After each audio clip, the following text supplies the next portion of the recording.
Chrysalids by John Wyndham, dramatised by Jane Rogers. 2 places and end in 1 hand, and each hand should have 4 fingers and 1 thumb.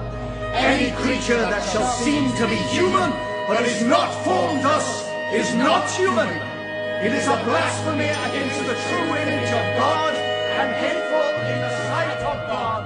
When I was quite small, I would sometimes dream of a city, which was strange because it began before I even knew what a city was. But this city, clustered on the curve of a big blue bay, would come into my mind. I could see the streets and the buildings that lined them, the waterfront, even boats in the harbour. Yet, waking, I had never seen the sea or a boat. And the buildings were unlike any I knew. Carts ran with no horses to pull them, and sometimes there were things in the sky, shiny fish-shaped things that certainly were not birds.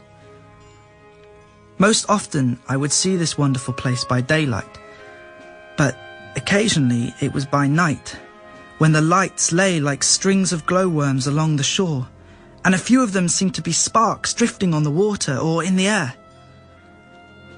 Once, when I was still young enough to know no better, I asked my sister Mary where this lovely city could be.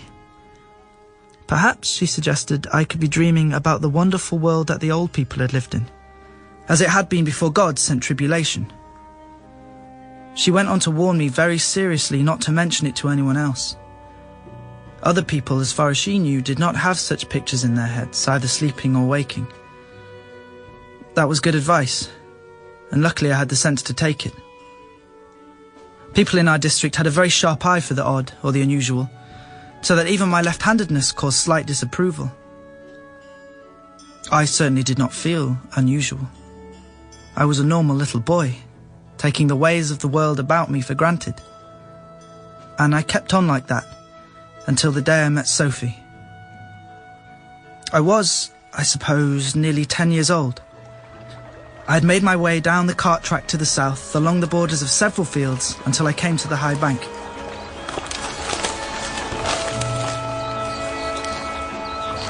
Where have you come from? Over there.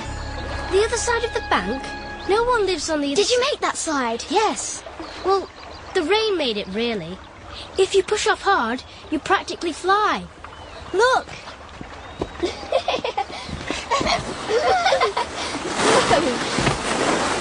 Want to go? There's only sand at the bottom. It doesn't hurt. Yes! What's your name? Sophie. What's yours? David. David Storm. Whoa!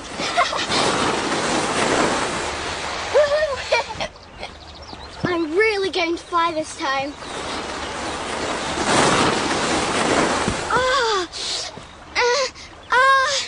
Go on. Move. I'm coming down. I can't. It hurts. What's the matter? My foot's stuck. It's just sand. Oh, your shoe's jammed between 2 stones. Can't you twist it out? It won't come. I'll help pull. No, it hurts. Wriggle your foot out of the shoe. No, I mustn't. But if we get your foot out, I can use a stone to bash the shoe free. I mustn't. I promised. You've got to get it off. If you don't, you'll stay here and die. All right. Go away. You mustn't look. I can't. That's the lace. If you just try and turn your ankle to the side, and we'll just pull a bit. There we are. It's swollen. Maybe you've broken something. Can you stand? I can't walk on it, David. No. I'll go fetch help. No, I'll crawl. I'll get my Uncle Axel. He's kind. No. Your knees are going to be awfully sore. David? Yes? You have to promise you'll never tell. Tell what? About my toes. What? My parents said I must never ever let anyone see my toes, because if they find out, they'll take me away. Because you have 6? Yes. Promise? I promise.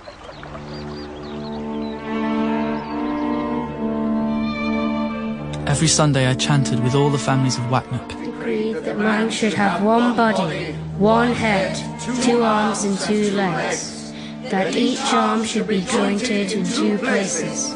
I knew it word for word, and yet the sight of Sophie's 6 toes stirred nothing in my memory. It was only after I had helped her back to her home, and her mother had scooped her up and thanked me with tears running down her cheeks, that the monotonous Sunday commandments joined up with reality in my head. And each leg shall be jointed twice. And each foot 5 toes, and each toe shall end with a flat nail.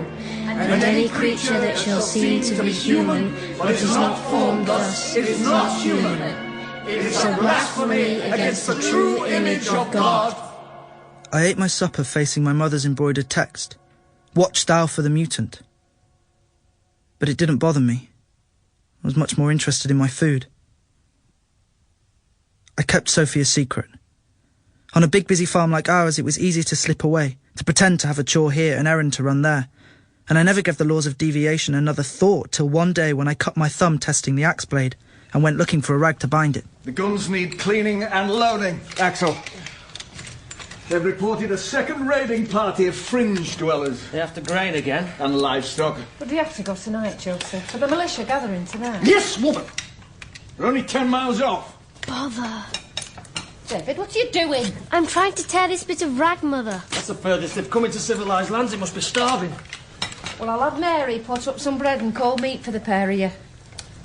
David, for goodness sake, you're dripping blood onto me clean floor. Come here and let me bind it properly. With God's help, we'll push them right back to the Badlands with the other deformities. You can lead the prayers tonight, Emily. Stand still. Why'd you have to go and do this? Just when I'm busy with dinner. I'm sorry, I could have managed it all right by myself if I'd had another hand. What was that you said, boy? I said I couldn't manage to tie this for myself, Father. And you wished you had a third hand? No, Father. I only said if I had another hand. You would be able to tie it. If that was not a wish, what was it? Joseph, the boy... Be quiet, Axel! I only meant if. You were calling upon the devil to give you another hand. But I wasn't. I only... Everyone in this room heard you! You'll make it no better by lying. But... Were you, or were you not, expressing dissatisfaction with the form of the body God gave you? I just said if You found fault with the norm. You know what the norm is? The norm is the image of God. And yet knowing this, you deliberately wished yourself a mutant. What is a mutant? A thing accursed in the sight of God and man. And that is what you wished to be. Down on your knees! Lord, we have sinned in our mission. We beg thy forgiveness that we have not better instructed this child in thy laws. We pray that thou instill in him a proper respect for the true image. Amen. Now go to your room and pray for a forgiveness which you do not deserve. Emily, fetch my whip. David, are you all right? David, what's happened? David. David, Are you hurt? are you hurt, David? David, are you all right? David, David, are you hurt? David. Axel, get the horses ready. I will come to you later, boy, to administer your punishment.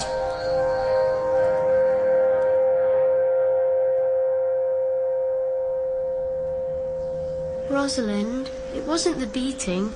That wasn't the worst thing. Oh, poor David. But afterwards, I had a dream. We were all standing in the yard, like we did for the last purification. That was when my father slit the throats of the little hairless calf and the lamb with no eyes. But this time it was Sophie. Your friend, Sophie? Yes, standing there, barefoot, with everyone staring at her. And my father with the knife shining in his hand. David, it was only a dream. Why should you want to hurt your friend? Then she began to run from one of us to the next, begging us to help her. She's not a mutant, is she? No.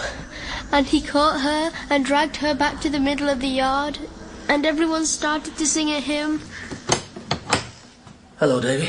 Talking to yourself? No, Uncle Axel. Have some ointment for your back. Here, let me see. sorry. It'll sting a bit. Now, you want to tell me all about it, old chap? You didn't go with Father and the militia? Well, I thought I'd stay and keep an eye on things here. So, who were you chatting to so busily? Rosalind. Well, I can't see where she's hiding. She's at home. At least, she's near home. In a little treehouse her brother's built in the spinney. So, you pretend she can hear you? It's not pretend. What do you mean? We talk to each other, in our minds. With thought shapes in our minds. You and your cousin Rosalind? Yes. This isn't play stuff, it's the real truth you're telling me here, Davy boy. Yes, Uncle Axel. And you never told anybody else, nobody at all? No, it's a secret. Good. I think you must keep it secret. Never, never tell anybody else what you've just told me, never.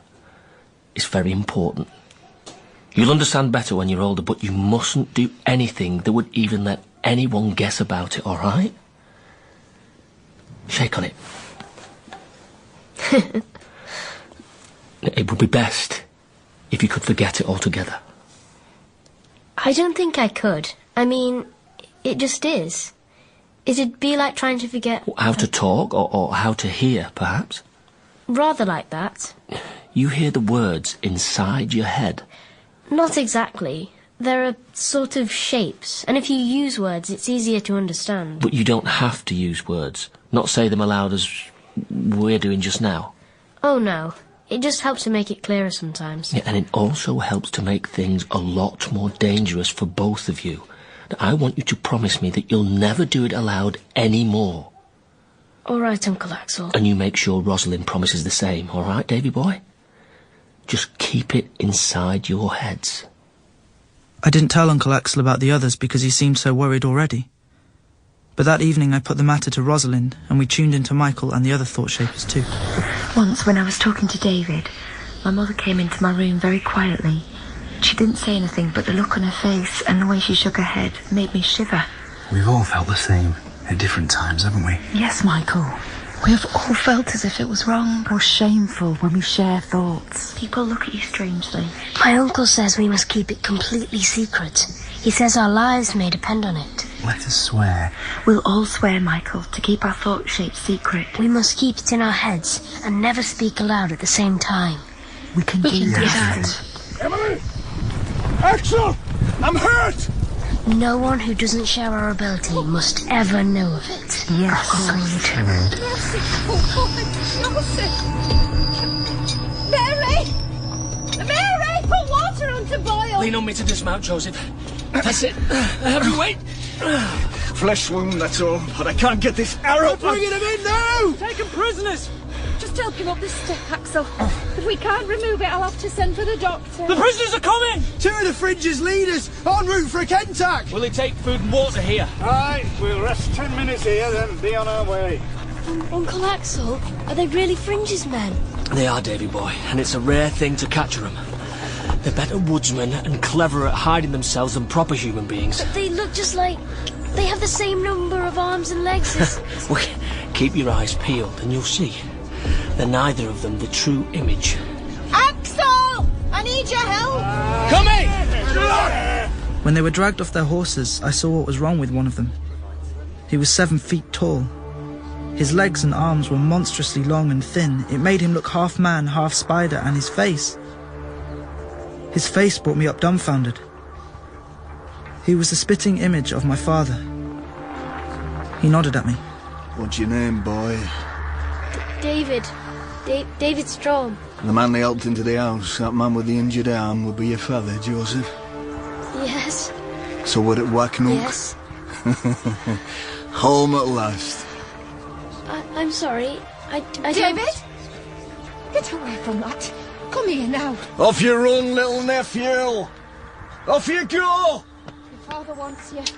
How dare you speak to that deformity?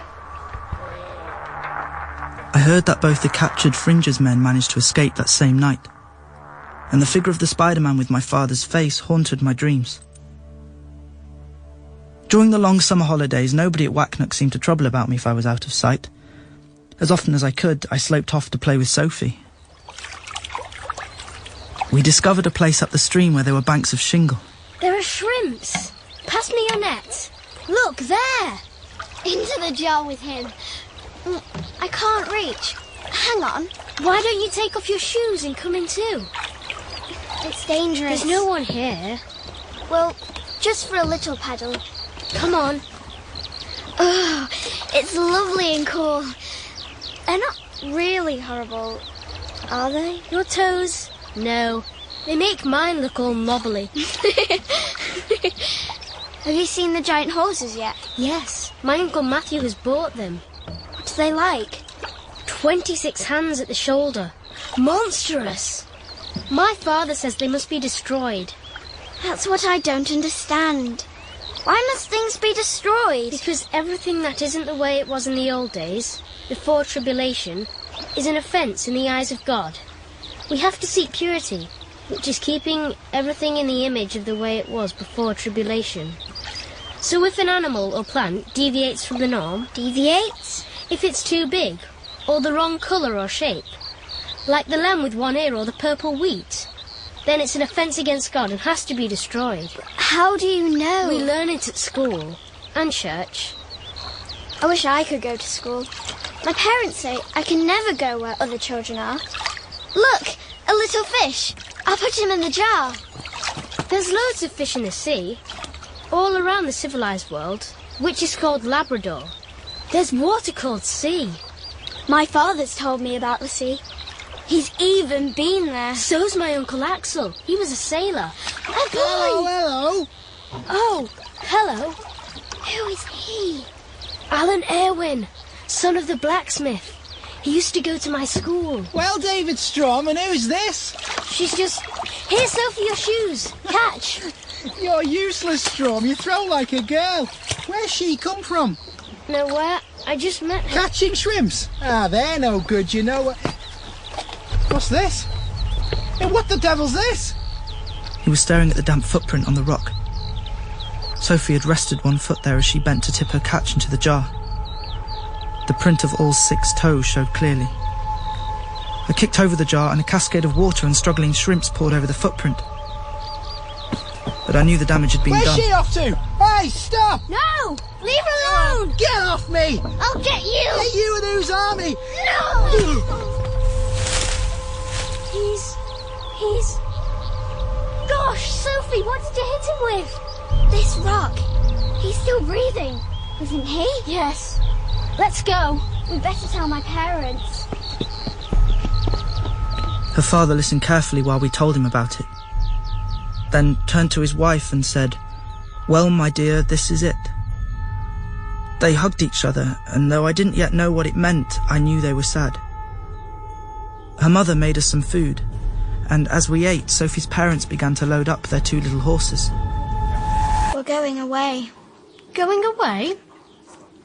Mummy said we'd have to go if anybody ever found out. We nearly did when you first saw them. Your toes? Yeah. But you mean right away? Never come back? I think so. Where? I don't know. A long way away. Mrs. Wender brought in a series of satchels and packs. I watched glumly as she dumped them close to the door and went away again. Sophie's father came in from outside to collect them. Mr. Wender, please can't I come too? He explained to me that I couldn't. If they were caught, they'd be charged with kidnapping as well as concealment. But also, once they got out of our district, no one would bother about them. As runaways, they'd just be someone else's responsibility. But if Joseph Strom, the preacher's son, was missing, there'd be a hue and cry for miles around and posses out hunting for us. He asked me to stay the night in their house before going home, to give them longer to get safely clear. Sophie held out her hand with something concealed in it as she said goodbye. A lock of curling brown hair tied with a yellow ribbon. The last I saw of them was Sophie's arm waving as the dust beneath the trees enveloped them. I didn't dare contact Rosalind or any of the others, as I'd been sworn to total secrecy. I shan't speak of my lonely night and the terrors I felt, but It was as real and distressing as the reception awaiting me when I finally made my way home. David, don't you try slinking past. Come here! Yes, Father? The inspector has been waiting to talk to you. Hello, David. Where have you been? You've been out all night. Where? Sullenness isn't going to help you. Who was this child, this blasphemy you were with yesterday? I don't know. You dare lie to me! You know, David, concealment of a blasphemy, not reporting a human deviation, is a very, very serious matter. People go to prison for it. It is everybody's duty to report any kind of offence to me, even if they aren't sure, so that I can decide. Young Irwin says this child has 6 toes. Is that true? No. He's lying. I see. Well, if it isn't true, it can't matter if we know her name, can it? I'll deal with this. The boy's lying. The devil needs beating out of him. Go to your room!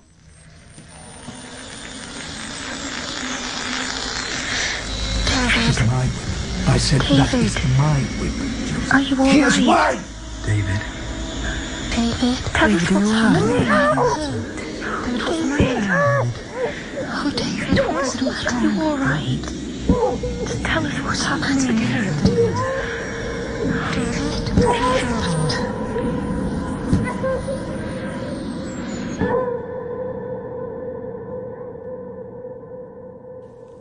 My Uncle Axel was away on border patrol. It was my sister Mary who came and dressed my back. She wept as she helped me into bed. I did my best to put on a brave show. But when she'd gone, my tears soaked into the pillow. It was not so much the bodily hurts that brought them, my bloody back and bruised legs. It was bitterness and self-contempt. In wretchedness and misery, I clutched the yellow ribbon and brown curl tight. I couldn't help it, Sophie. I'm sorry. I couldn't help it. What's happened? It was a secret. But it doesn't matter now. I made friends with a girl with 6 toes. Deviant? No, she wasn't. She was just an ordinary person like us. But deviation is evil. Not something small like that. Michael, you don't understand. But you protected him. It wasn't like that. Hello, Davy. I brought you some sweets. Thank you, Inspector. Sorry, I can't sit up. That's all right, my boy. I'll just pull up a chair by your bed.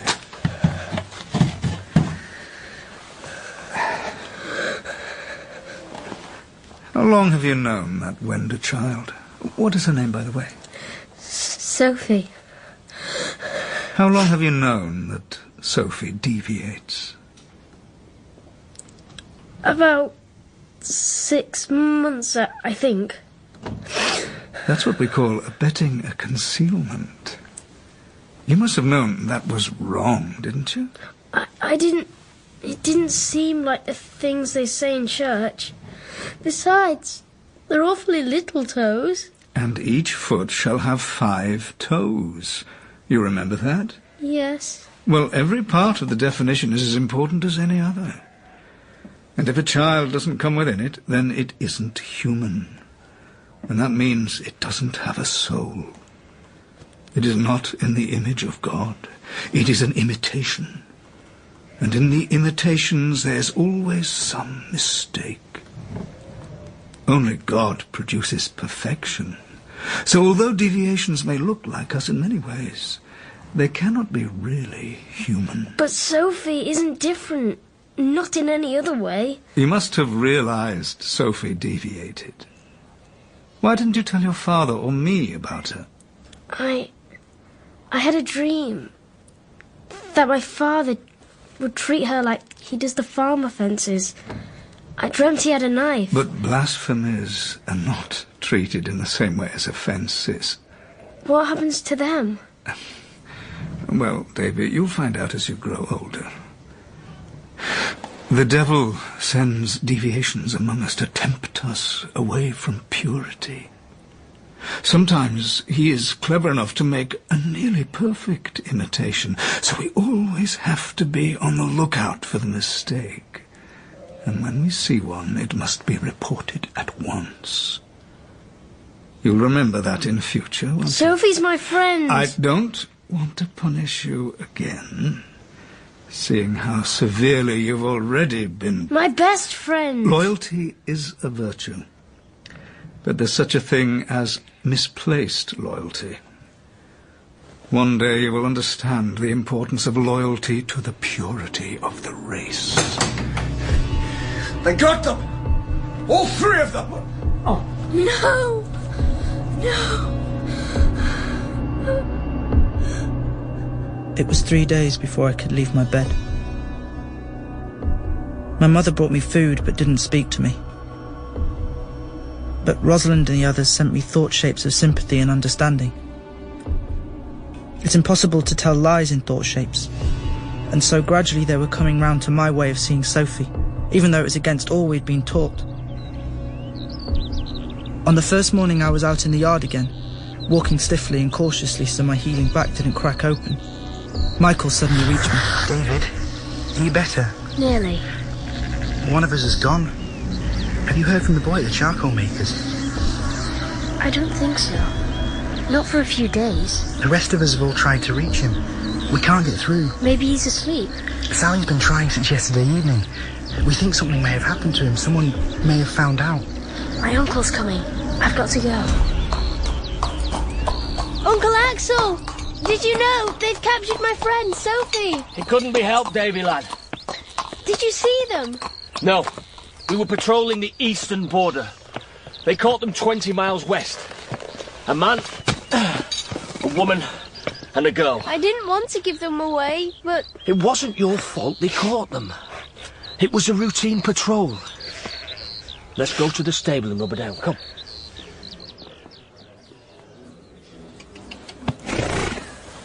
I'm going to run away. Where would you run to? Where would be best? Whatever district you're in, they want to see your normalcy certificate. Then they know where you're from, so you'd get sent back. Not in the fringes. Man alive, you don't want to go to the fringes. They've got nothing there. Most of them are half-starving. That's why they make the raids. There must be other places. Only if you can find a ship. In a few years' time, when you're old enough to look after yourself, it may be different. But what's it like? Beyond Labrador? Godless. That's the sort of thing my father says. Fair enough, Davy boy. You promise not to chatter about it. You mean it's a secret? Not quite. But when people are used to believing a thing is such and such a way, and the preachers want them to believe that, you get no thanks for upsetting their ideas. Joseph? Hello, Inspector. I've got to deal with that boy of mine. It's all right, Davy boy. He's been punished enough, Joseph. I called to tell you we'll take the matter no further. Spare the rod and spoil the child. Vengeance is mine, saith the Lord. Let the child pray for forgiveness. That will suffice. There you go, Davy. Relax. I can tell you now. The world's a much queerer place than it looks from Wacknook. I promise I won't tell anyone. Well, I've been south 3 times. You have to sail downriver from Rigo till you reach the sea. After a couple of 100 miles, you come to the Straits of Newf. It's all badlands. It's a jungle of deviations. Creatures you can't name slithering about. Big things flying in the distance. Those gigantic offences Matthew was... Giant birds? They don't move like birds. It's a weird, evil land. And a man who sees it suddenly understands what might happen here if it weren't for the purity laws and the inspectors. I say a horse like that is not one of God's creatures. And further south, you come to the stretches of coast where nothing grows. Nothing at all. The land looks like a huge desert of charcoal. There are no fish in the sea, no weed, not even slime. And when a ship has sailed there, the barnacles and fouling on her bottom drop off and leave her hull clean. Nothing moves at all. Except the waves breaking on the black beaches. The breed was produced simply by as if it's all been burnt. Aye. And I defy you to find any... And they say it still glows at night. There was one ship whose captain was foolhardy enough to sail close inshore. Her crew made out great stone ruins, maybe the remains of one of the old people's cities. Most of the men in that ship wasted away and died before they reached home. There are plenty of us here who know how God... Is that the furthest anyone's been? Isn't there a city beyond it? A city? I saw a city in a dream, with shining buildings and flying machines. The type is approved. There is life further south, ships that have gone on and passed the limits of the Badland and come to a different kind of fringes. They found one tribe who were hairless, who believed that hair is the devil's mark. In one place, they don't think you're properly human unless you have webbed fingers and toes. In another, they don't allow any woman who is not multi-breasted to have children. Duty to protect those horses from harm by fools and bigots. Can you talk to those deviations? Most of them. They pretty much have the same legends of the old people as we have. How they could fly, or how they used to build cities that floated on the sea. How they could speak to each other even hundreds of miles away. But what's more worrying is that they believe, whether they have 7 fingers or hair all over, that their type is the true pattern of the old people, and anything different is a deviation. So to them we might be a deviation? Exactly. Nobody really knows what is the true image. For all we can prove, the old people themselves may not have been the true image. Or maybe they were, and the legends of them talking to one another over long distances are also true, which would make you and Rosalind nearer to the image than the rest of us. It isn't just me and Rosalind. There are others. What? Who are they? How many? 8. There were 9, but one of them stopped. He stopped suddenly. Do you think anyone found out? I think we would have heard of it if they had. Perhaps he's just gone away. He would have told us.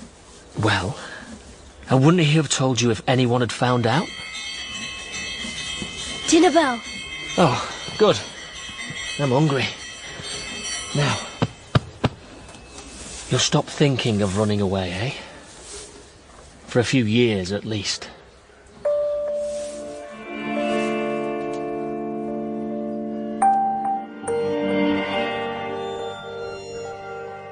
It's just as well I didn't run, because shortly after that my sister Petra was born.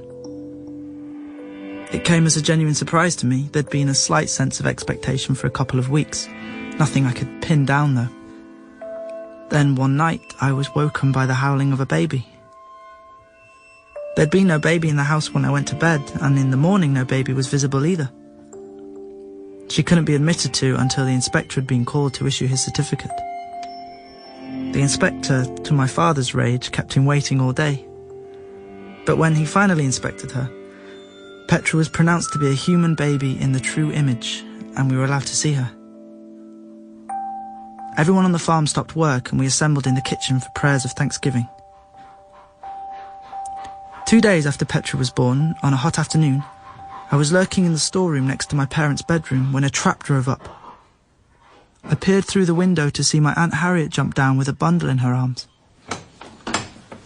Harriet, you don't mean to say you brought a tiny baby all that way. I know, but I had to, Emily. I heard your baby had come earlier and I... Oh, there she is. Oh, she's lovely. Oh, my little niece. Mine's lovely too, isn't she? Oh, she's my darling. Of course she is. Oh, I am glad. Oh, Harriet, my favourite sister. Henry must be delighted. Yes, he is. She was born a week ago. I didn't know what to do. Then I heard your baby was a girl too, and it was like God answering a prayer. Emily, you've got the certificate for her? Of course. Harriet, are you going to tell me that you have not got a certificate? Let me see you. Properly. Pull back that shawl. It's such a little thing. You see, it's nothing much. Nothing much? You bring your monster into my house and tell me it's nothing much? Monster? Oh, shush. What does Henry say? He said we ought to notify at once, but I wouldn't let him. I couldn't, Emily, I couldn't. Do Dear God, not a third time. I love her. And when I heard your baby had come early, I thought that if I could leave my baby with you and borrow yours to get... Joseph! Send her away and tell her to take that with her. And it's your sister, my dear. Look! Just look at it. I shall send for the inspector. They'll take my baby away again. Henry will turn me out and look for another wife who can give him proper children. Emily, you're the only person in the world who can help me. How do you dare to come to a God-fearing house? You don't even show an atom of shame! Why should I? I am not ashamed. I'm only beaten. Not ashamed of producing a mockery of your maker? Not ashamed of trying to tempt your own sister into criminal conspiracy? Go down on your knees and pray. Pray that your sins may be forgiven you. I shall pray God to send charity into this hideous world. I shall ask him, if it is indeed his will, that a little child should suffer and her soul be damned for such a tiny blemish. And I shall pray him that the hearts of the self-righteous may be broken. Strong deliverer, be thou still my strength and shield. Be thou still my strength and shield. Now let us pray. Let us pray for the souls of those who have departed this vale of tears. Let us pray for Silas Stevens, father to Judith, who passed on peacefully in his sleep. Let us pray for Harriet Sleet, sister of my own good wife, who has died by drowning. My Aunt Harriet. My aunt and her baby. I am not ashamed. I'm only beaten. I can see her, lying in the river, clasping her baby tight. I can see her hair swirled around her face by the water. Her eyes are wide open, but she sees nothing. And I shall pray him that the hearts of the self-righteous may be broken. To grow and breathe would spread pollution until all around us would be mutants and abominations. Oh God, please, please, let me be like other people. And faith are weak. Here it shall never happen. Our ancestors were of the true stock. They have handed on a trust. Please, let me not be different. Let me not deviate. We must be vigilant together to do battle against the evil one, to stamp out blasphemy, no matter how small or weak its signs, to uncover concealment, to proclaim steadfastly in one voice, accursed is the mutant!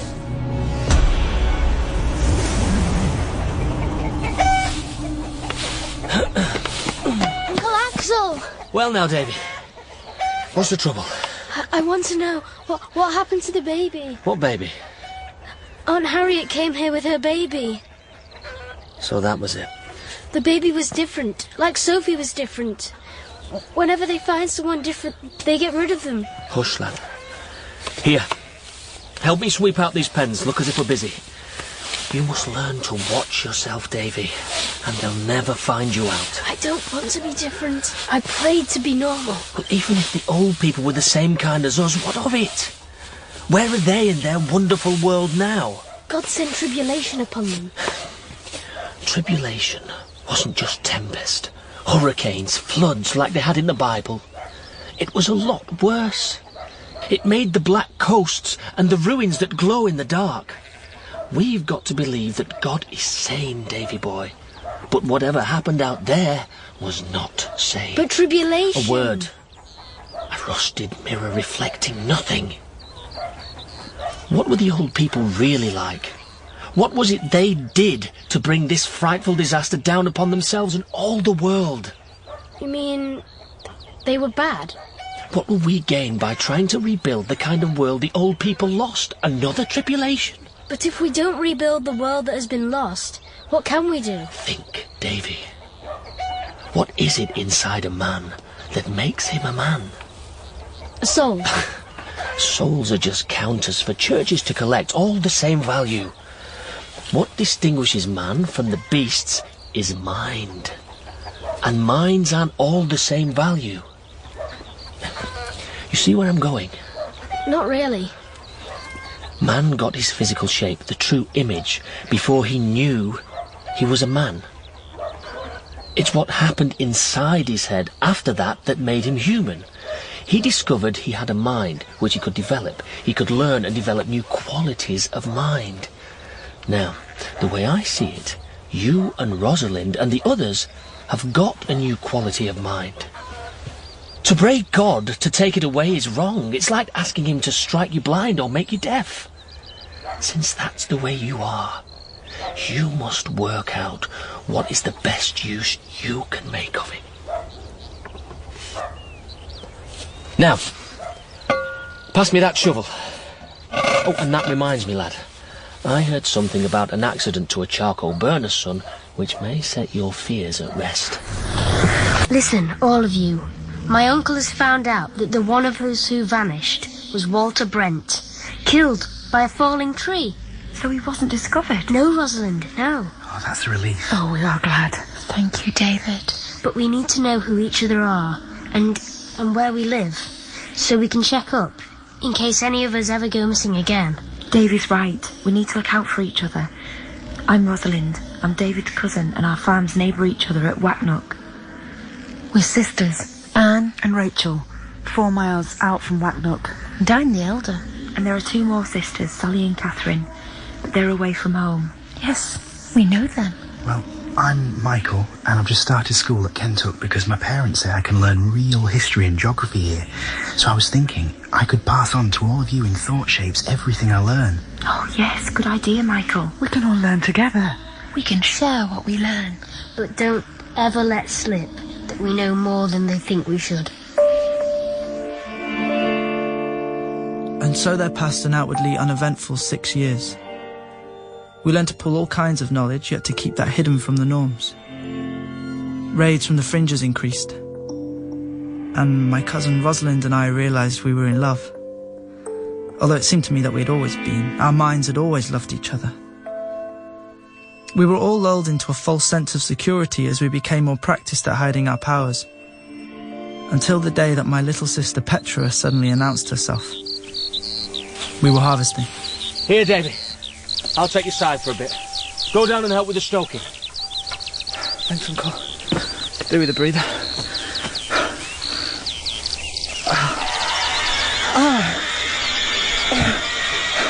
What's that?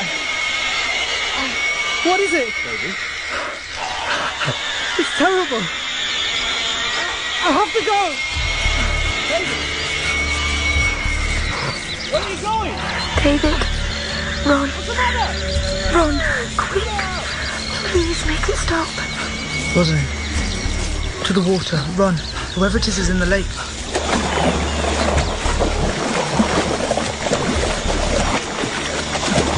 Are you there, David? We must get David! Who on earth is able to make that noise? Petra! Your little sister, Petra! She was over there. Petra? You're safe. Take a deep breath. Is she all right? David, I was trying to reach. She's exhausted. It was too deep. Did you know? No, I had no idea she was one of us. None of us could command like that. David, Rosalind. Are you hurt? Who was making that One terrible? at a time. Let's check which of us is. People are coming. Davy! Is she all right? I think so, but she's used all of her strength. I'll carry her back. But how did you know she was in the water? I didn't hear a thing. What, with the way she was yelling? I'd have thought anybody who wasn't deaf would have heard her halfway to Kentuck. You two the only ones who heard her? No. I heard her when I got to the hedge. But no one's got such sharp hearing as Davy here. And lucky he has. Or we'd have a little drowned girl in our hands. The next day, when I was alone in my room, I tried to send thought shapes to Petra. Clear, simple ones that she'd be able to understand. But there was no response. It must have been panic that brought it out. If Petra isn't aware of it now, she probably doesn't even know it happened. She's only 6, remember? I don't think it's fair or safe to burden her with it till it's necessary. It's true. It's hard to watch every word we share. It's hard to hide the sharing of thoughts. We should wait till she's older. Our only safety is in hiding. The season on the farms had been a bad one, with many tribulated crops, not just the tomatoes, but potatoes, lettuce, even beans, and everyone was suspicious and angry, looking for scapegoats. Public feeling towards concealments was noticeably less tolerant than it had been the summer before. There was a period of weeks when it seemed to rain every day. In the midst of the gloom, to our amazement, Anne announced that she was going to marry a Norm. Alan Irwin, the boy who had informed on Sophie. You can't, Anne. For your own sake, you mustn't. It'd be like cutting off one of your senses. He'll never be able to understand you like we can. Oh, I'm not a fool, Michael. I've thought about it more than you have. There are 3 of you boys and 5 of us girls. David and Rosalind are already a couple. Are you saying that 2 of us girls must never marry? Never have lives or homes of our own? If not, then 2 of us have got to marry Norms. We can't be the only ones if we wait. Oh, I love Alan. And you want me to waste years waiting for someone who may never come? I didn't ask to be the way we are. But you can't switch it off. Oh, it's easy for you, Rosalind. You'll be in terrible danger, Anne. Living with you night and day, Alan's bound to notice. No, he won't. Because I shan't communicate with you. He'll receive us whether you want to or not.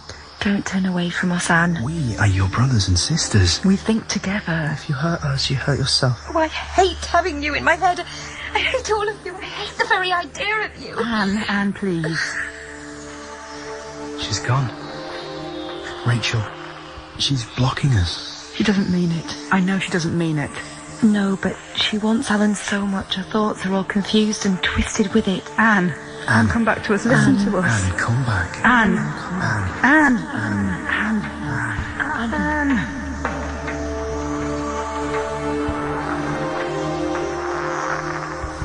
Other people seem so dim, so unknowable compared to those who can think together. We don't have to flounder among the shortcomings of words. It's difficult for us to lie to each other and almost impossible for us to misunderstand one another. Why would any of us want to be tied to a half-dumb normal who could never make more than a guess at anyone else's feelings and thoughts? I turned to Uncle Axel for advice. He knew about the forthcoming marriage, but had no idea that Anne was one of us. I've dreaded this day. She never wanted to be different from normals. Now she wants to be as like them as she can. You don't think that perhaps she can make herself live like a norm? Cut out the thought shapes altogether? No. It'd be like taking a vow of silence for the rest of her life. So she's planning to sacrifice herself for one loyalty, to him. Sooner or later, the burden of that, the guilt, the need for someone to share the knowledge of her true self will lead her into trouble. But what can we do? Just a few words in her sleep be enough to expose all of you.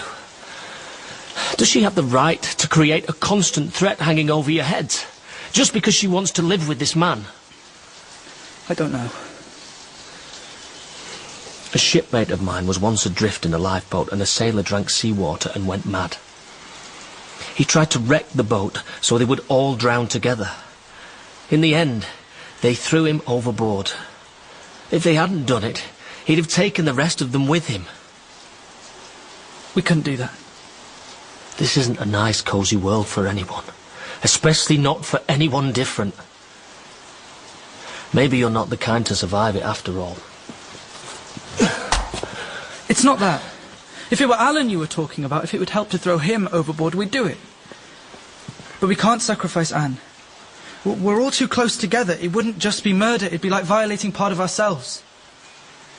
The alternative is the sword over your heads. A sword inside us would be worse.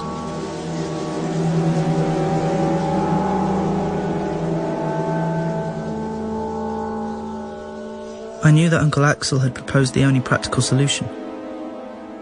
But it was impossible. I couldn't discuss it with the others anyway, for fear Anne might catch her thoughts. She married Alan, and we heard no more from her. Is Anne all right, Rachel? Can you get through to her? I think she hears us, Rosalind, but she never replies. She only acknowledges me when I use normal speech. She's pretending to be a norm. Do you think she's happy? Michael, I don't know. She won't even let me visit her and Alan. I can understand her trying to cut off from the rest of us, but her own sister... I can't tell. She blocks me. It must be for her own protection.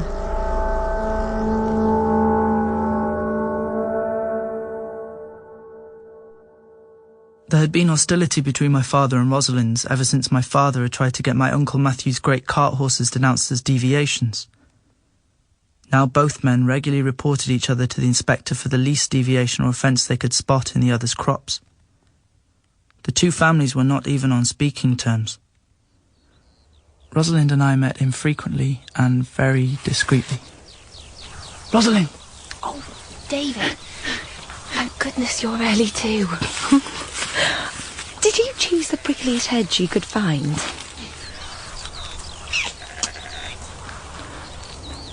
How long can you stay?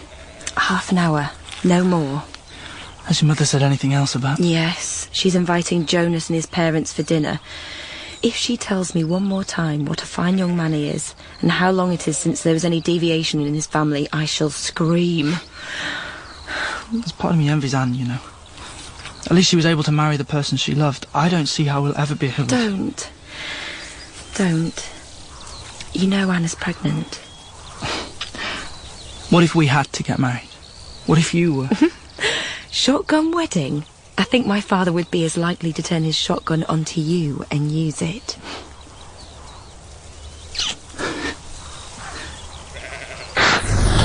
David, Michael, everyone, oh listen. Alan has been killed. Alan? How? Anne's Alan. What's happened? They found him on the field path with an arrow through his neck. Where's Anne? Does she know? Is she all right? I've been trying to get through to her, but she won't respond. She's completely closed to me. Go and see her, Rachel. Yes, I'm going. She must have someone. An hour later, Rachel came through again. She won't see me. She won't let me into the house. She's let a neighbour in, but screamed at me to go away. She must think one of us did it. Michael, you know we didn't. We couldn't do a thing like that. No one of us hurt Alan.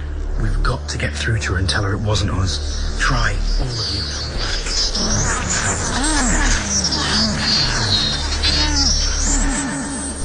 No good. Rachel, send her a note saying we had nothing to do with it.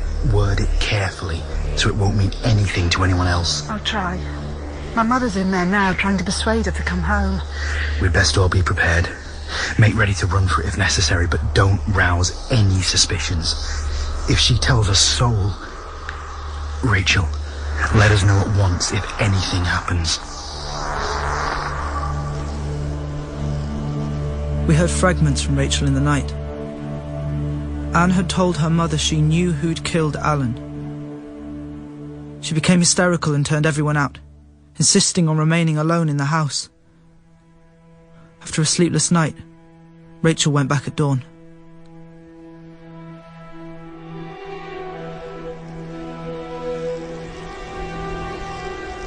The house was quiet. Really quiet. I knocked and knocked and she never answered. So I called her neighbour and together we used one of the logs from the woodpile to push in a window. And we went upstairs. Oh, Rachel. Poor Rachel. We are so sorry. She was hanging from the beam in her bedroom. We got her down and laid her on the bed, but she was cold. I couldn't think what to do. The neighbour covered her with a sheet and said we should go for my mother. There was a folded paper on the table. She gave it to me. This must be for your parents, she said. It was addressed to the inspector. Did you? I realised she couldn't read, so I put it in my pocket. Quick thinking. Well done, Rachel. So I went home. I told them it was awful. Oh, Rachel. And when they went across to Anne's house, I sat in my room and read the note. And? She denounced all of us. Oh. How could she? Anne, our sister, one of us. Including me and Petra. It said we had conspired to murder Alan. What did you do with the note, Rachel? I burned it.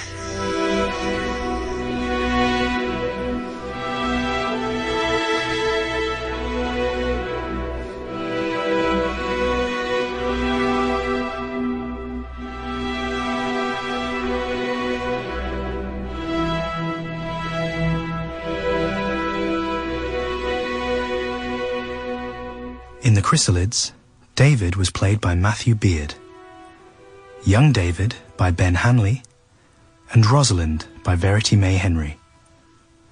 Uncle Axel was played by Jeff Hordley, Joseph and Gordon by Conrad Nelson. Michael and Alan were played by Henry DeVass, Harriet and Rachel by Emma Cuniff, and Sophie by Isabel Doran. Emily and Anne were played by Fiona Clark, Petra by Sidney Wade, and the Inspector by Rob Pickavants. The Chrysalids was written by John Wyndham and dramatised by Jane Rogers. It was directed in Salford by Nadia Molinari.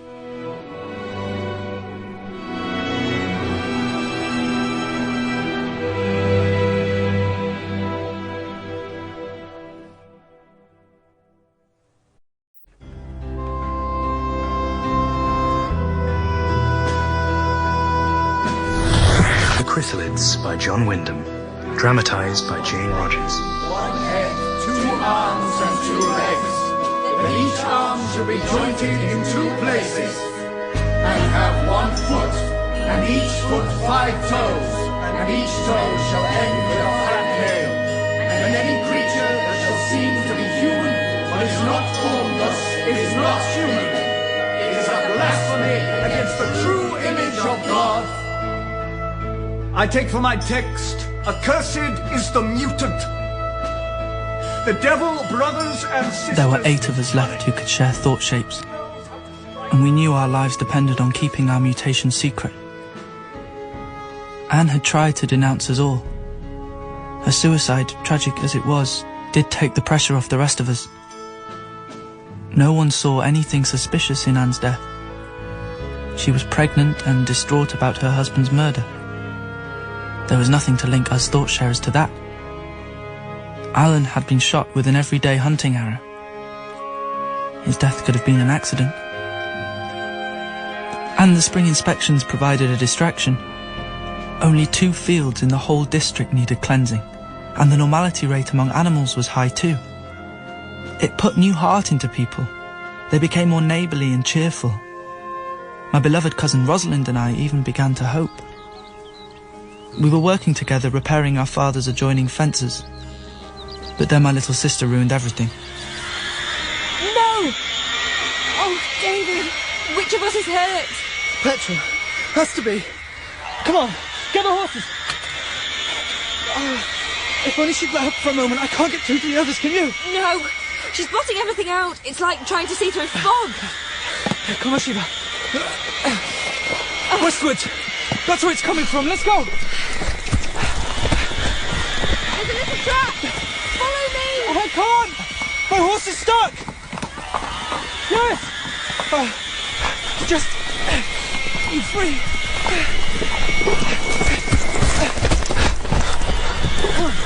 Come on.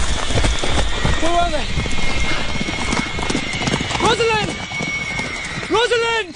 Petra's pony was lying on the far side of the glade with its throat torn open. A huge, mutant cat-like creature was ripping flesh from its haunch with long, curved claws. I started to unsling my bow.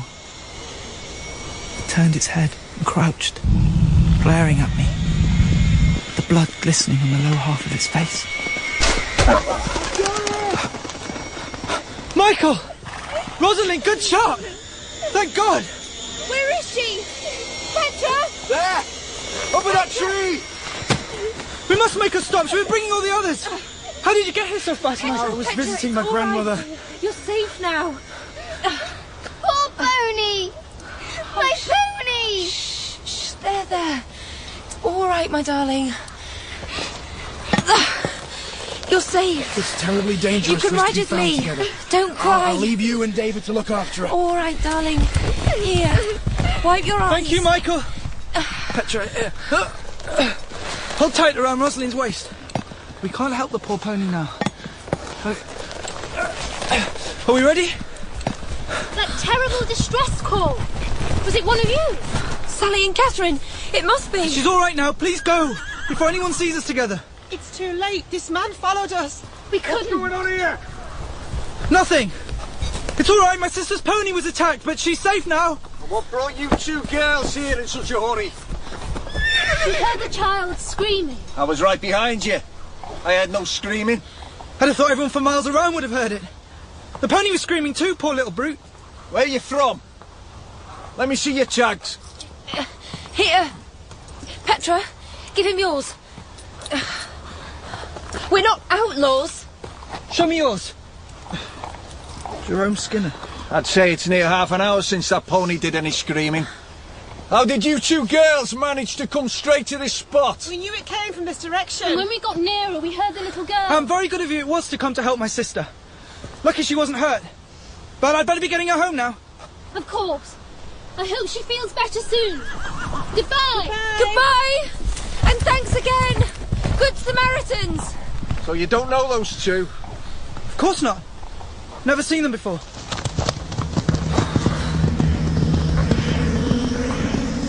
Who was that man, Skinner? He has a farm bordering on the woods there. It was just bad luck he saw us as we were galloping towards the trees.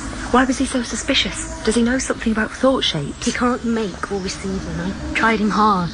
Some of them do have an idea of it, a sort of emotional transfer of mental impressions. They call it telepathy. This mustn't happen again. David will have to explain to Petra in words and teach us in self-control. Her signal is way too strong. If she makes a distress call again, David and Rosalind will handle it. Agreed. Agreed. And any creature that shall seem to be human, but is not formed thus, it is not human.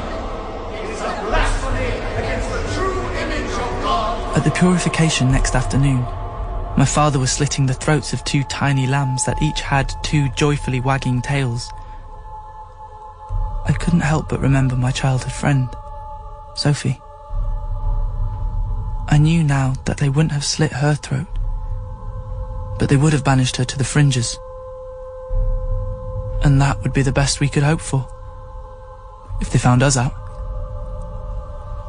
Afterwards, I slipped away with Petra to go fishing.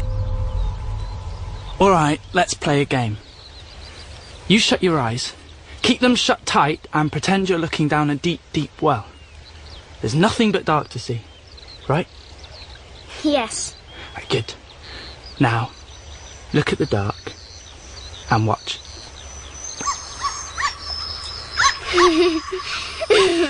A puppy. That's very good. Okay, watch it carefully. What's happened now? Chickens. Turn into chickens. And open your eyes. Where are they? They aren't anywhere. They would just think things. That's the game.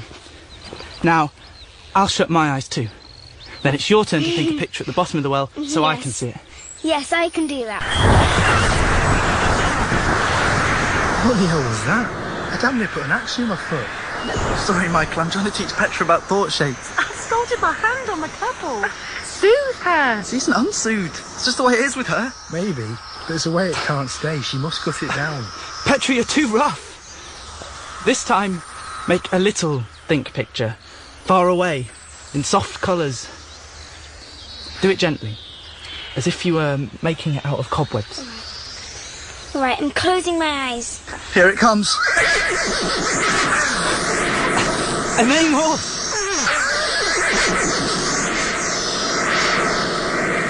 Wonderful. Now you want to cut her down to about 1% of the power in that last one before she burns our brains out.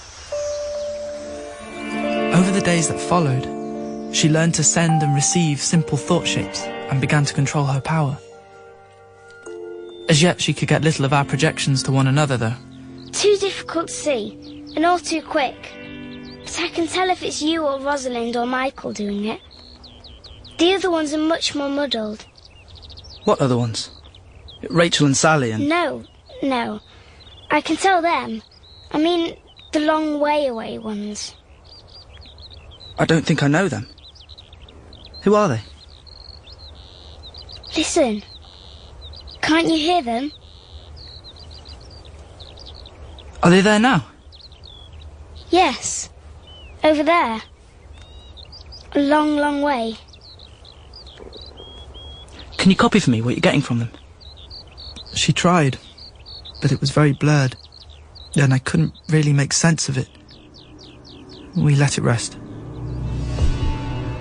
Then I heard from my Uncle Axel that Jerome Skinner had been asking if anyone else had caught us making secret signals to each other. Do you think Axel is overestimating the danger? No. I had a long talk with him. Do you know what, Rosalind? Oh, I think I do. Are you going to say it was Axel who shot... Alan. Yes. Axel worked out that Alan had found out about our thought shaping and was planning to expose us. Axel killed Alan to protect us? Yes. I think he understands the danger we are in better than we do ourselves. David, Rosalind. I came in on the end of that one. Your uncle's right. You two and Petra need to be ready to run at a moment's notice. Petra's the weak spot. Michael's right. If they start to question There's her... nothing to link the rest of us into it at the moment. Skinner was suspicious to see Sally and Catherine in the forest, but as far as we know, he doesn't even know their names. All right. David, I'll get my things ready tonight. You prepare what you can for you and Petra.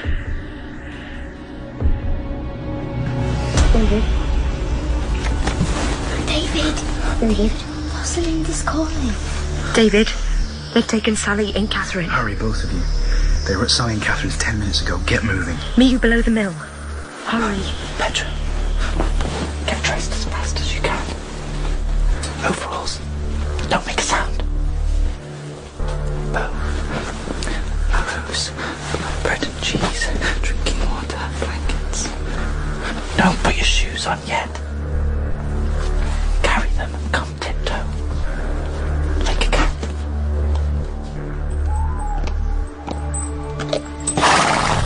Rosalind, are you away? 10 minutes ago. I had everything ready. We've been trying desperately to wake you. How are you going? Gently, darling. Please, more gently. We'll explain it all soon.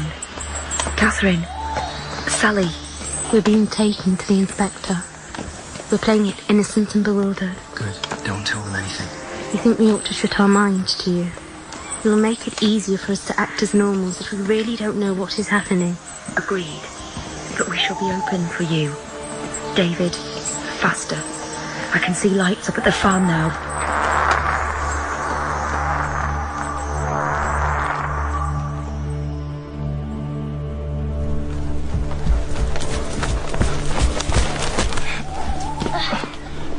You brought the great horses? Yes.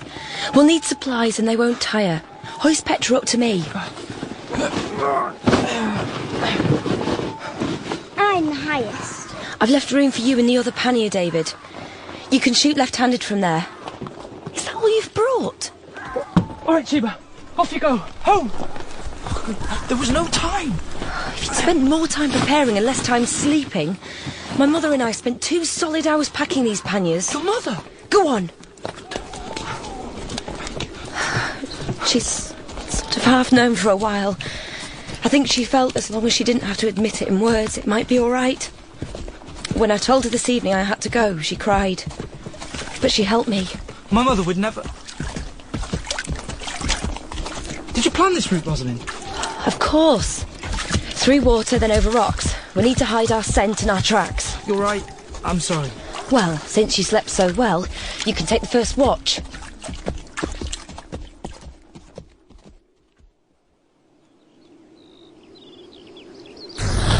David, where are you now?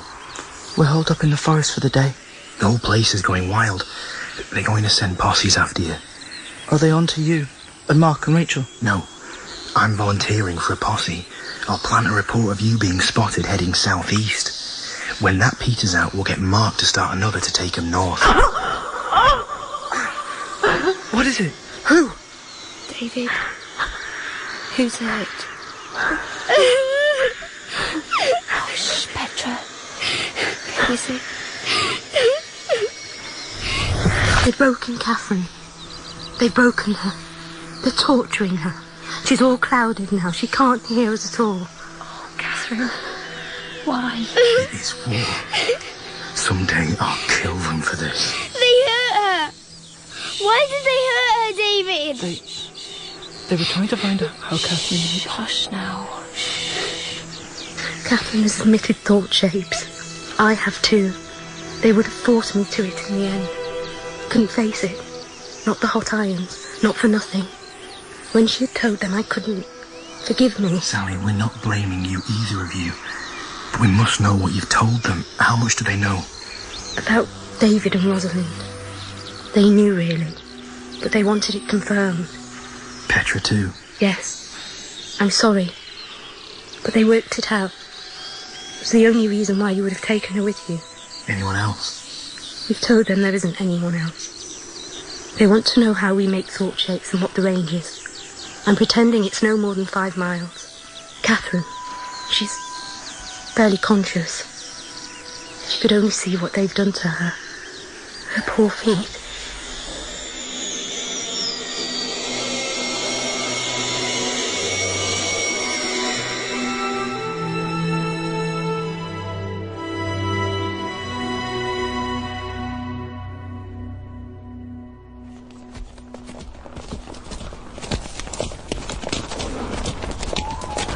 I'm hungry.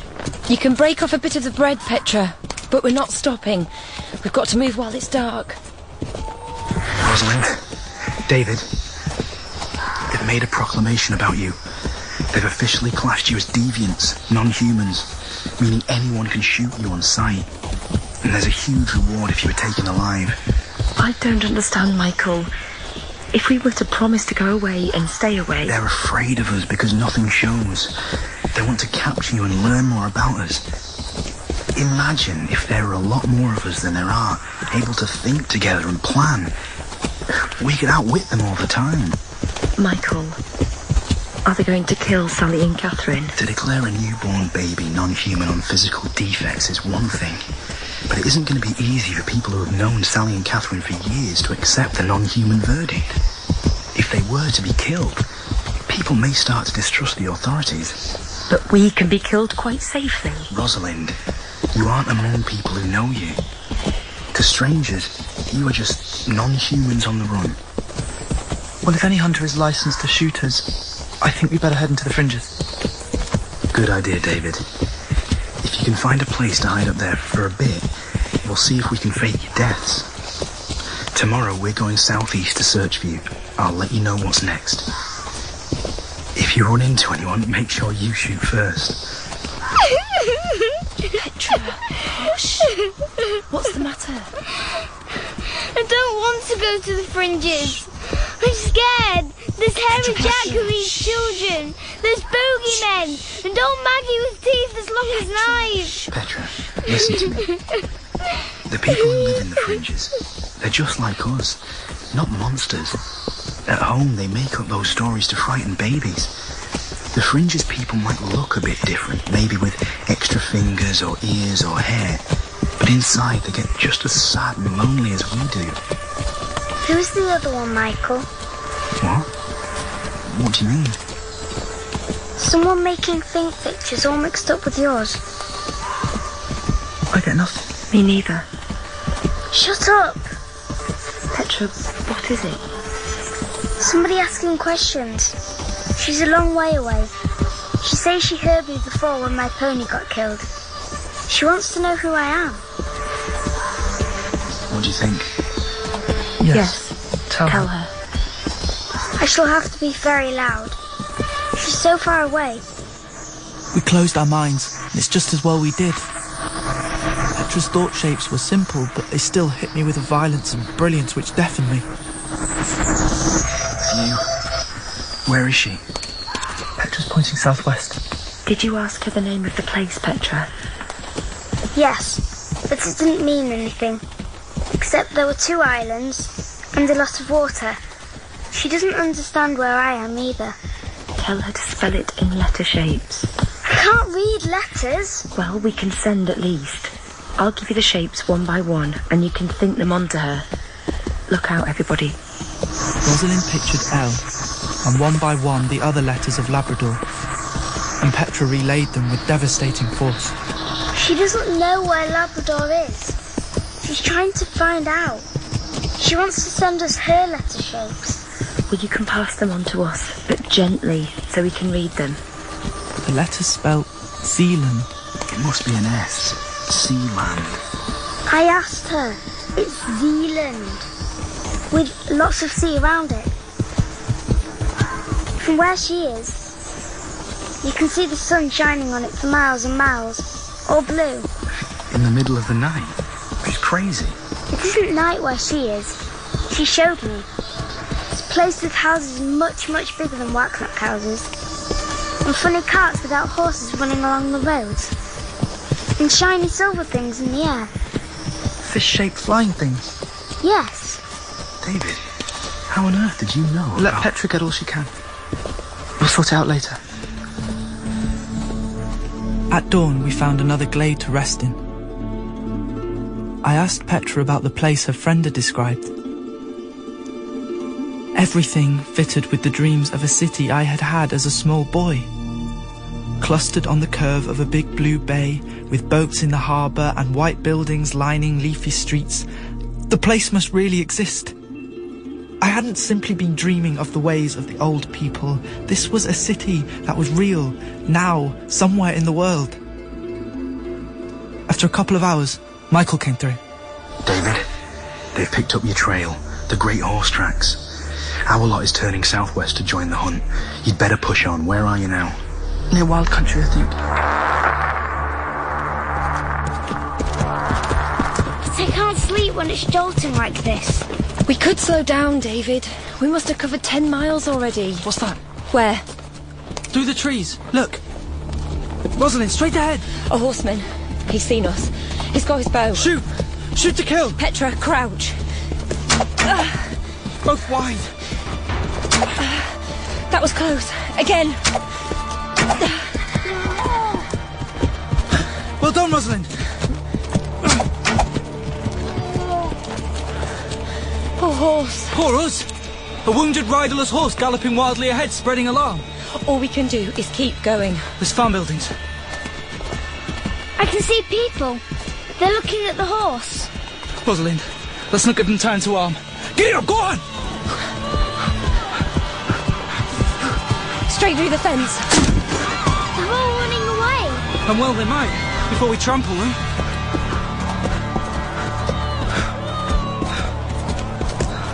They won't catch us now, David. This country. Yes. It must be wild country. These plants are all deviant. There's grass. Giant sharp-edged blades as tall as a man. It is. You're right. But we can stop here for a rest. It makes good cover. Are we at the fringes? Are we... Petra, stop it! Sorry, I forgot. It's the Zealand woman. She wants to talk to one of you. Well, you keep quiet or you'll blind us.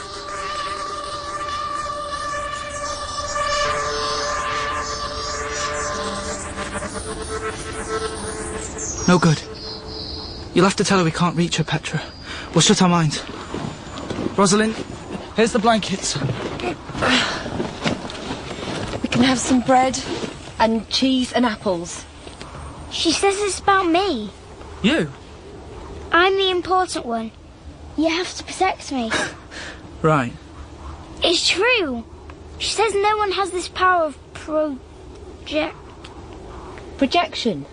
Yes, unless they have special training. And help is on its way. Help? She's somewhere to the southwest and there are miles and miles of badlands that way. Even if she's on the other side of them, how can she possibly help? She's surprised to find my power among such backward people. Does she think we're fringe dwellers? No. Leave it, you two. Let's sleep for an hour or two, while we can. Come on, Petra.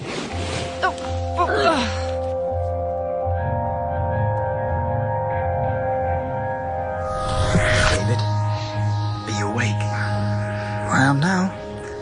They've picked up your trail again, at a small farm on the edge of wild country. You galloped through it. Yes, Michael. There's a party converging there right now. Better get moving again. I don't know how it is in front of you, but there may be some men cutting across from the west to head you off. They can't risk a cordon of single sentries because fringes people are scouting around too. With luck, you should be able to sneak through. All right. What's happened to Sally and Catherine? I don't know. Michael, it's Rachel here. There's been nothing understandable from Sally for a long time. Mark and I are afraid. Go on. Well, we think Catherine's dead. And Sally? There've been just one or two little jumbles from her, very weak. Not sensible at all. So we're afraid. They've tortured her. You see what that means, David? They're ready to break us down in the attempt to find out more about us. You mustn't let them get hold of Rosalind or Petra. Better to kill them yourself.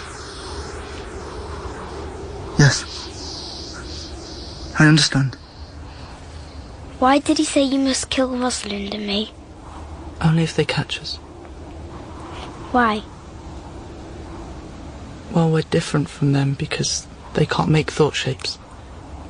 And when people are different, ordinary people are afraid of them.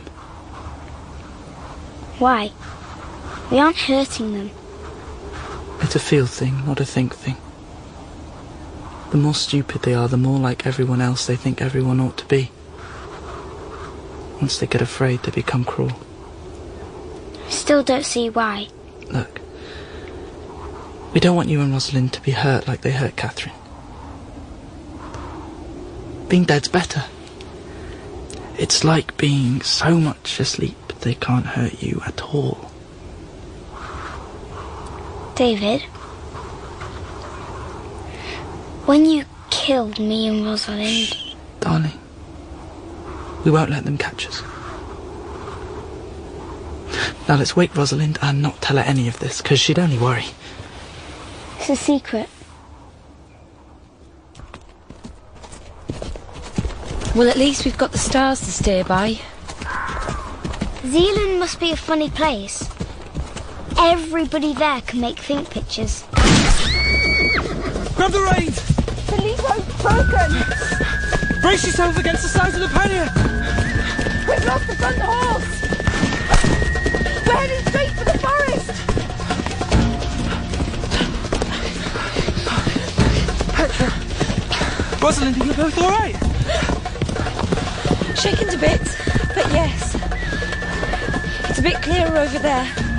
Look, isn't that a track? It's heading south. They might not follow us right into the fringes. Man, we could make faster progress on a track. What's that? Someone's coming. Someone huge. My arrows are... Well, don't shoot, David. It's the other horse.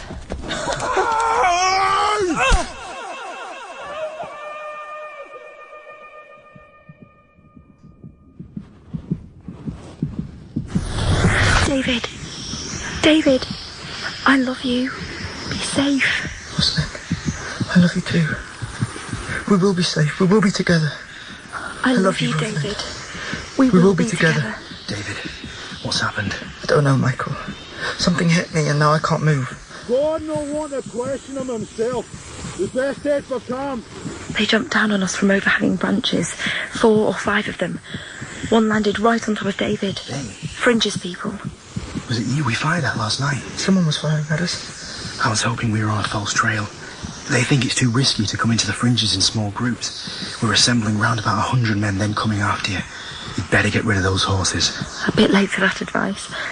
I'm in the pannier on the front horse with my thumbs tied together, and David's in a pannier on the second. You see the supplies they've got? Real bread and cheese. Where's Petra? Oh, she's all right.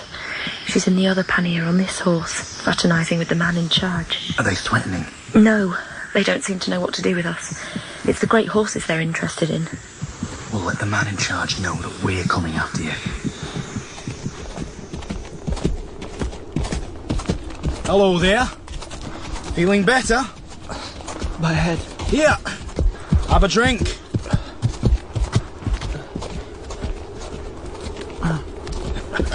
Thank you. You ever been in the fringes before, boy? No. Is it all like this? None of it is like any other part. That's why the fringes is the fringes. Pretty near nothing grows true to stock here yet. Yeah. Sure, it'll settle down in time. Wild country was fringes once, but it's steadier now. And the place you come from was wild country once. God's little game of patience, I reckon it is. I thought it was the devil that rules in the fringes. It's your parts where the old devil's hanging on and looking after his own. Arrogant they are, those norms, true image and all that. But you're here because they threw you out. Nobody chooses to be in the fringes. True enough. But now we as hearers can work it out. The old people thought as they was the last word and they could do as they please. But God doesn't have any last word. He changes and grows like everything else is alive. So, he sent along Tribulation to bust up their world. He shuffled the pack to see if it wouldn't give a better break next time. Why have you taken us prisoner? Any stranger as enters the fringes gets taken and questioned. It's standard. We're being chased. Did you know that? By norms. By posses from the other side of the border. Good. That'll suit us fine. David. Rosalind. Can you hear her now? The Sealand person.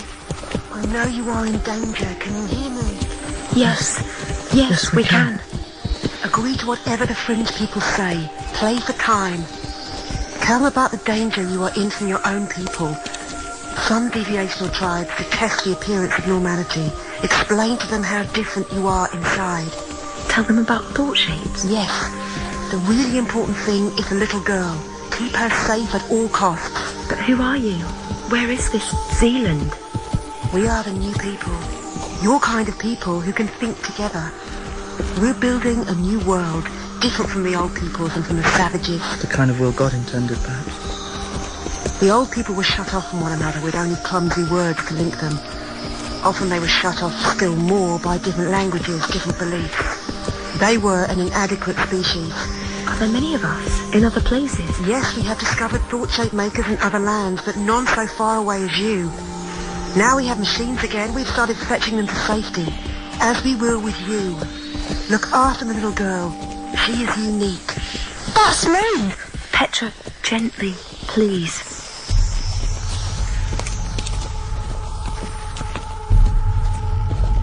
The horses clumped steadily on for hours. Then we forded a river and filed between cliffs. On the other side, a well-worn path led through woods to a clearing. Crude huts and tents littered the ground, and tattered men and women stopped to stare at us. One had immensely large feet and hands, and another a hairless head like a polished brown egg. But whatever was wrong with the rest was hidden under their rags. Our captors led us to the largest tent. Waiting there was a man with long, spidery arms and legs, and a face so like my father's that I was jolted with panic. David, it's horrible. But he looks like... Hush. Okay, they're talking. Remember me? Yes. Not much like wacknook. Not much. Know who I am? I think so. Really? My father had an elder brother, Gordon. He was thought to be normal until he was about 3 years old, then his certificate was revoked. Yes, but not quite right. Gordon's mother loved him. So when they came to take him away, he was already missing. But they'd hush that up, of course. Yes, they do that. Who are the girls? I'm Rosalind. And my sister. Know what the length of a man's arm should be? No. Nor do I. But some expert on the true image reckons these of mine are too long. So I must live like a savage. You the elder son? The only one. There was a younger one, but... So you two have lost wacknook. It's a relief to be safely away. I've had more than enough of living in hiding. We all live in hiding here. Maybe, but... You can be your own selves. You don't have to think twice each time you open your mouths. Mm-hmm. We heard about you. What I don't understand is why they're after you in such strength. We worry them more than the usual deviants, because they have no way of identifying us. They suspect there are a lot more of us than there are. So they're coming right into the fringes after you? How many? I'm not sure. From what I've heard, you should have ways of finding out. Better not fool with us, boy.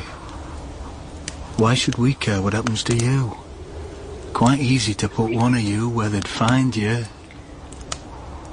More than 100 men. So, there is one of you with them.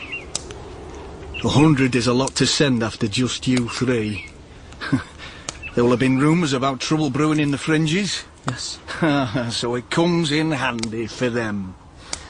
For the first time, they take the initiative and invade us and pick you up too. Is your father with them? No. Pity. I've been hoping for a long time to meet your father on equal terms. Suddenly, he turned to consider Rosalind. She looked back at him with her straight, confident air, eyeing him coldly for long seconds, while his eyes roved up and down her slim figure. Then suddenly her eyes dropped and she flushed. He grinned to himself. How dare you! You! Get the young devil off me! Calm yourself, Waddy! Hold him tight! If you so much as knuckles, you credit, boy! Well, you've lost her now! Take a look at the women round here. Besides, this one can have children! And I've a fancy for children, even if they do take after their father a bit. Oh, you need to take it the way it is, boy.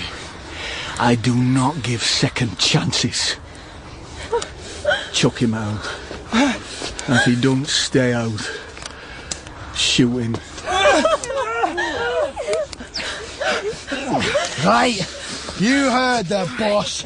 Straight back the way we come and keep on going.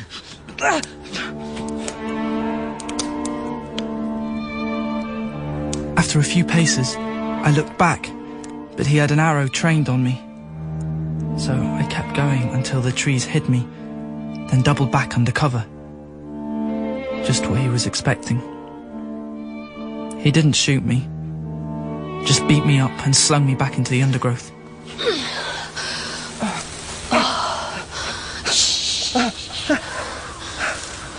Stop. Give me a minute. Let me see if I can stand.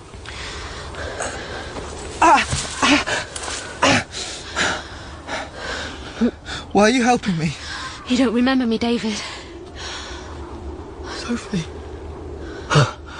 Sophie. Have they hurt you badly? I can move my arms and legs. There's blood on your face. Nothing broken, I don't think. I saw them bringing you in. You and the little girl and the other girl. Who is she? David. My cousin Rosalind. Gordon wants her, doesn't he? That's what he said. She could give him babies. What are you trying to do to me? So you're in love with her? Yes, we love one another. Right. Gordon's gone away, where the fighting is. She's safe just now. Yes, she's asleep. How do you know that? Is it true you can mind read? Some of us can think together. We can understand what is in each other's minds. That's how we deviate. My mother used to say there was something about you. She said you sometimes used to understand her before she spoke. Your mother must have had a little of it, without knowing. It must be wonderful. Like more eyes inside you. Something like that. But it can hurt a lot sometimes. To be any kind of deviant is to hurt. Always. If she were to give him children, he wouldn't want me anymore. Sophie. Are you in love with him? That spider in there? Don't call him that. We can't, any of us, help being what we are. Gordon's kind to me. You don't understand. There's nothing here, no future. If I could give him children... Tears squeezed out from under her closed lids. Her hair hung in matted strands. Her dress was stained, and her arms were scratched and filthy. I remembered the little figure who had given me a lock of hair tied with a yellow ribbon. And my heart ached. Sophie, Rosalind would never let it happen. I know that. You can't know a thing like that about another person. I could feel what she was thinking about that. About Gordon when he looked at her. Can you see what I think? No. It isn't a kind of spying. I don't understand. But we should go. It's dark enough now. Can you walk? If we keep away from the firelight, they won't spot us. Do you live in one of those tents, Sophie? No. I live up here. Give me a hand. Can you feel the ladder? We're by the cliff. Yeah. You need to follow me up the ladder. I can't see a thing. It's safe enough. Just feel for the rungs. All right. In here. Give me your arm. Sophie pulled me over a rock ledge into a cave even more pitch dark than the night outside. Then she lit a crude pair of candles. In one corner, water dripped steadily into a bucket. In the other was a mattress of small branches spread with skins and a tattered blanket. The candles flickered and sent greasy smoke up to the roof. It stank. Here. Let me wash the blood off your head. It doesn't feel too bad. No. It's a cut above your eyebrow. I don't think it's deep. Do you want to wash your hands? You hungry, David? Very. Stay here. I won't be long. Michael, where are you? We've camped for the night. Too dangerous to go on in the dark. Where are you? I'm safe. Remember Sophie? The girl with 6 toes. She's a fringe dweller. She's hiding me.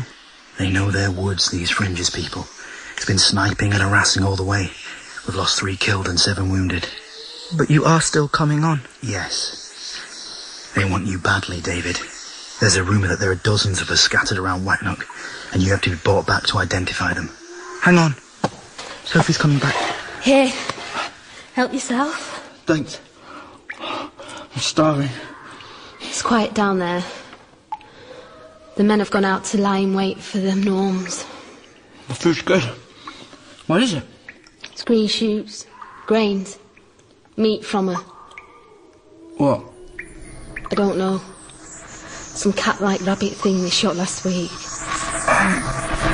Petra, no! Stop! You made me spill my food. You're alive! He's all right, Rosalind. David's all right. What is it? What's wrong? It's David, Michael. We thought they'd killed him. Oh, David. Thank heavens. Oh, my love. I was so afraid. Where are you? Rosalind. Rosalind, I'm in the camp. Don't be upset. We will be safe together. I love you, David. I love you. Love you too. Disentangle yourselves. We need a plan. Oh, Michael, we certainly do. We're being held captive in the tent of the Spider-Man.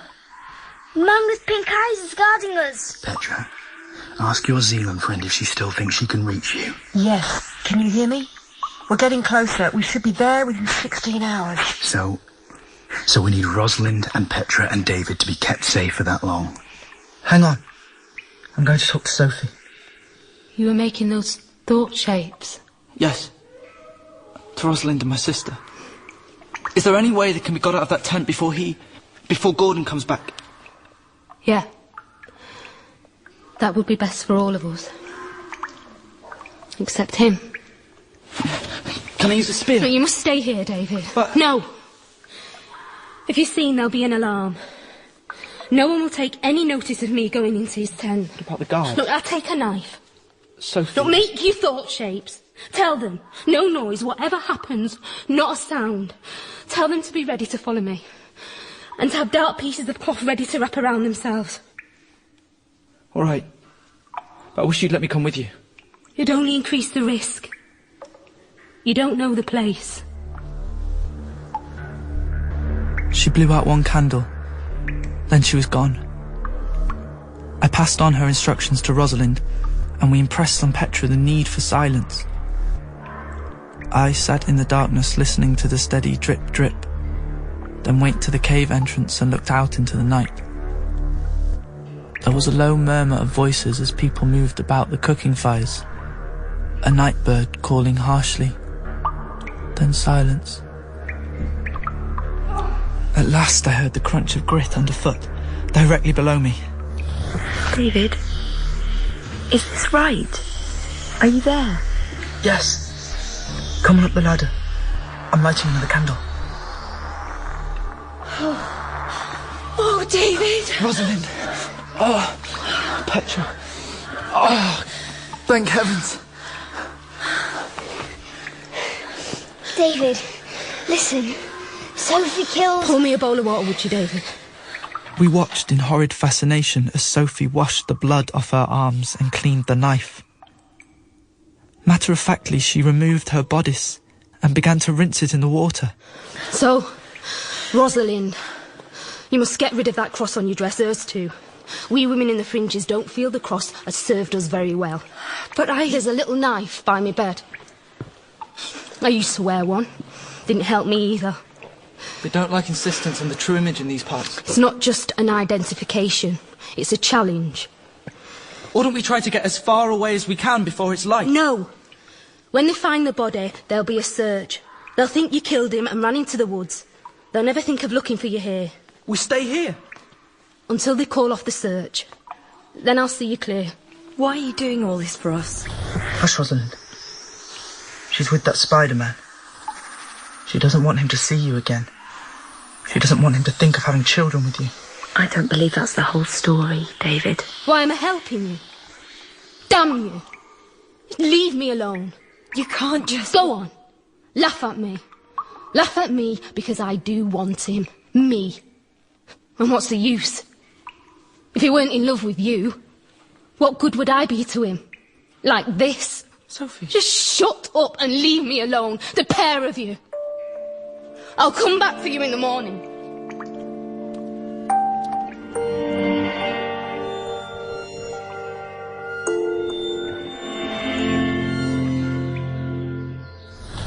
David, did you mean to sleep all day? What's the time? Well, it's been like 3 hours and we've already fought a battle. Michael, what happened? A rout of the fringes people at a cost of a couple of wounded to us. So you're advancing? Yes. I suppose they'll rally somewhere, but for now they've simply melted away. We can't leave this cave in daylight, but if your lot captures the camp, they'll search it and we'll be found. Do you think we can count on the Sealand people? You can count on us. We're 8 hours away, flying over terrible ruined land. It's fused into black glass. It's like going over the rim of the world into the outskirts of hell. To think that a whole race could go insane and do this. If we didn't know you were on the other side of it, we'd have turned back. No! Don't turn back. We won't. Don't worry. Here. I brought you some porridge. Sophie, did you find the guard? They think you killed him. But now injured men are trickling in from the fighting, so they have other things to worry about. How close are the Norms? Michael, where are you now? Clear of the forest, into rough country. They're already in rough country. So, 3 hours. Maybe less to the riverbank. Michael? Is my father with you? Yes. For a deviation, permitted to grow and breathe, would spread pollution until all around us would be mutants and abominations. What kind of man would hunt his own? Oh, David, I'm so sorry. What is it? What are you saying? David and Petra's father, Joseph Strom. He's with the hunting party. That's inhuman. Your own father? Honour thy father. Am I supposed to forgive him? Or to try to kill him too? Look! There's a party of men come back, and Gordon with them. I'm going to see what I can find out. Sophie was gone a long time. We ate our porridge and stared out as the wounded straggled back to camp. Eventually, I contacted Michael again to check on the advance. We're on the other side of the river now, opposite the cleft. We've spotted a couple of them moving on top of the cliffs. What's the plan? We're leaving 6 men here, passing and repassing, in view to give the impression of more, and we've lit fires to suggest that we are held up. Rest of the force is split to make 2 crossings, one upstream and one down. We'll then pincer in behind the camp. Let them know. You can't, David. Not unless Sophie comes back. If you went down there, they'd shoot you on sight. They already think you killed the albino and freed me and Petra. But I can't just stay here and do nothing, Rosalind. We're crossing the river downstream from you. No opposition. Look, they're running towards the firing.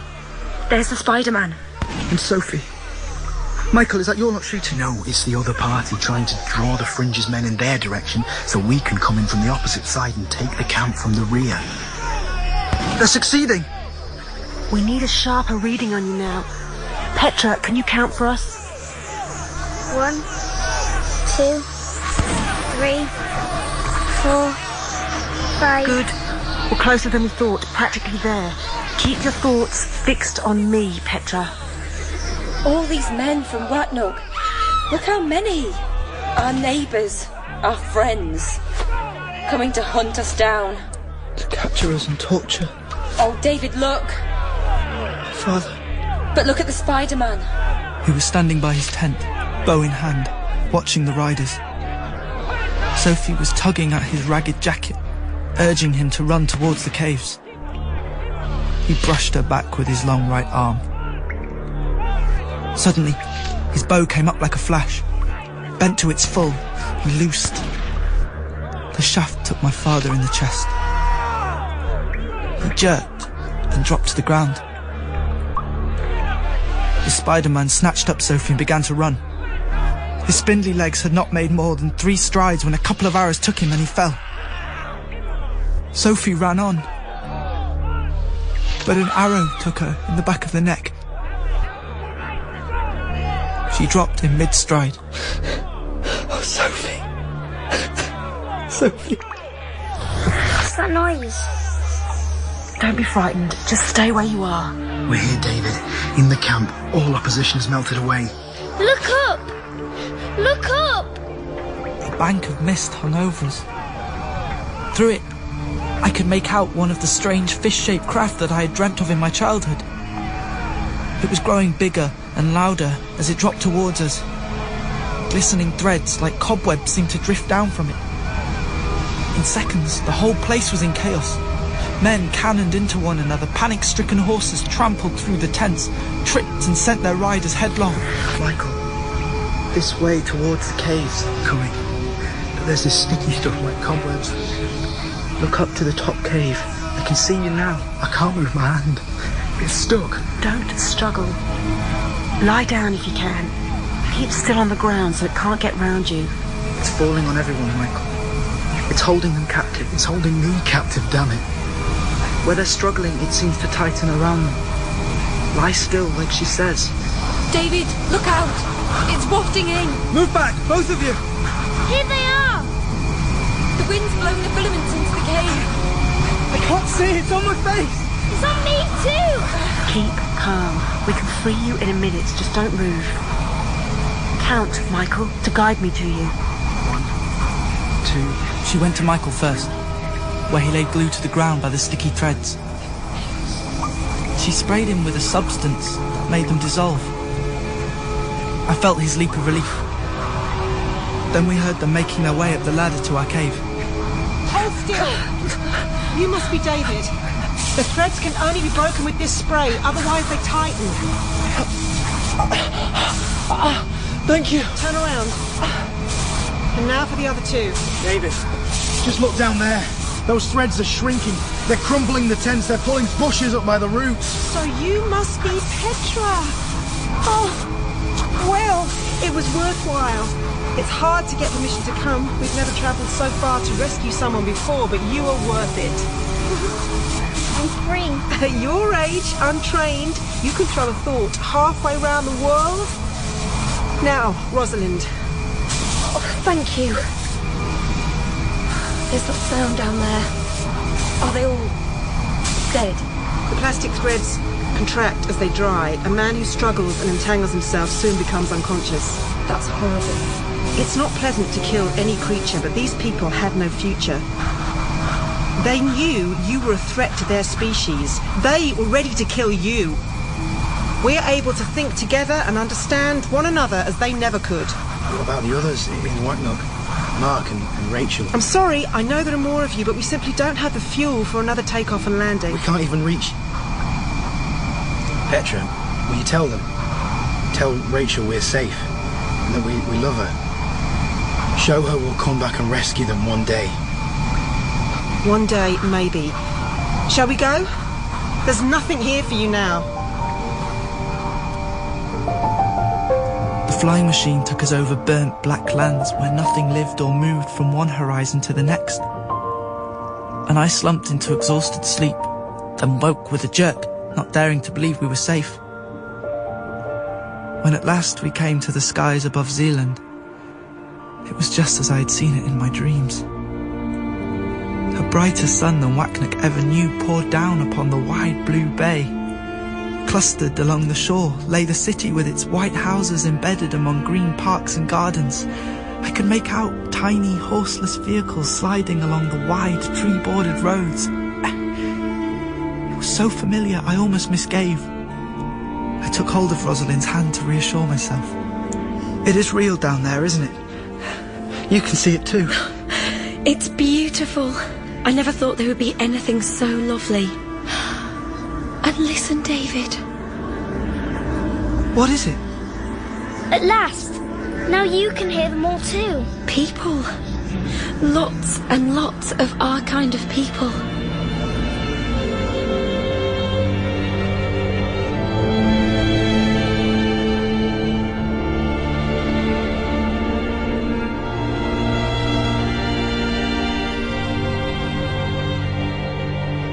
In the Chrysalids, David was played by Matthew Beard, Petra by Sidney Wade, and Rosalind by Verity May Henry.